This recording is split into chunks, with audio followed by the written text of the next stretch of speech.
Di tengah pelaksanaan program TMMD ke-110 Kodim 0813 Bojonegoro, hadir Simokos, sarana interaksi motor komunikasi sosial sebagai wahana belajar anak-anak sekolah.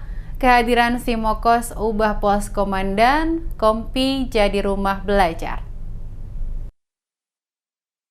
Simokos atau sarana interaksi motor komunikasi sosial adalah kendaraan bermotor roda 3 yang dimodifikasi menjadi wahana belajar untuk anak sekolah dan bisa dioperasikan kemana-mana.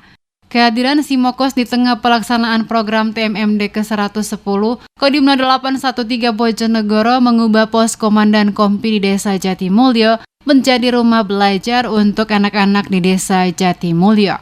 Letnan 1 Korps Kesehatan Militer Suroto dan SSK TMMD ke-110 Bojonegoro mengatakan, dengan adanya Simokos dapat membantu dunia pendidikan, terutama bagi anak-anak, lebih lagi program belajar mengajar saat ini masih dilakukan melalui daring.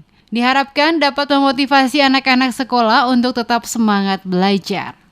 Adanya banyak buku bacaan yang dibawa Simokos sebagai kesempatan anak-anak sekolah untuk merasakan metode pembelajaran baru via kendaraan bermotor yang kini hadir di Poskoki Desa Jatimulyo.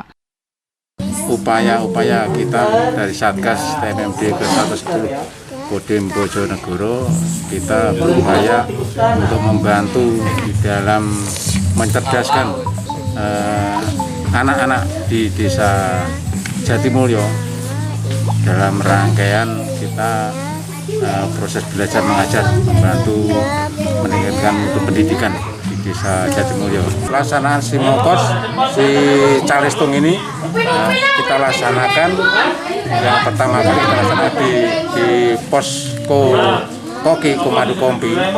Kita setting, kita rubah pos Komando Kompi, kita jadikan proses belajar mengajar.